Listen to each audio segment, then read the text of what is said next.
બહુ જ ટૂંકા સમય માટે કદાચ અખિલ ભારતીય કોળી સમાજ સંગઠનના ઇતિહાસમાં સૌથી ટૂંકા સમય માટે ગુજરાતનું અધ્યક્ષપદ સંભાળવાની તક મને મળેલી અને ત્યારે જે એની કાર્ય પદ્ધતિ અને એની કામગીરી જોઈ અને જે તે સમયે કેટલાક સવાલો મેં સંગઠનને પૂછેલા અને એના સંદર્ભે તરત જ મને એમાંથી મુક્ત કરવામાં આવેલો.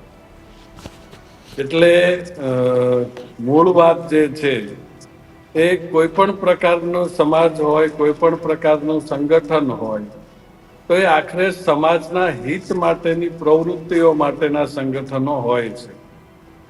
એટલે મેં પણ એવું સમજીને જ જોઈન કરેલું કે એનાથી આપણે સમાજના ઉત્થાન માટે કોઈ પોઝિટિવ કહી શકાય એ પ્રકારની મદદ કરી શકીશું. પરંતુ જે પ્રકારની બેઠકો, જે પ્રકારની ચર્ચાઓ અને જે પ્રકારના આયોજન થાય છે એની અંદર મોટા ભાગે સમાજના લોકોનો ઉપયોગ રાજકીય પ્રતિનિધિત્વ મેળવવા માટે થતો હોય એવી મારી છાપ છે.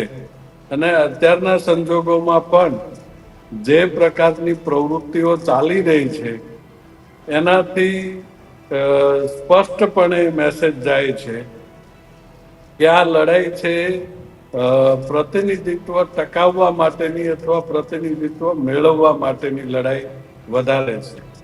ત્યારે જ ન્યૂઝરૂમ ગુજરાતની યુટ્યુબ ચેનલને સબસ્ક્રાઇબ કરો અને ઇન્સ્ટાગ્રામ અને ફેસબુક પર ફોલો કરો. અપડેટ રહો, સત્યની સાથે રહો.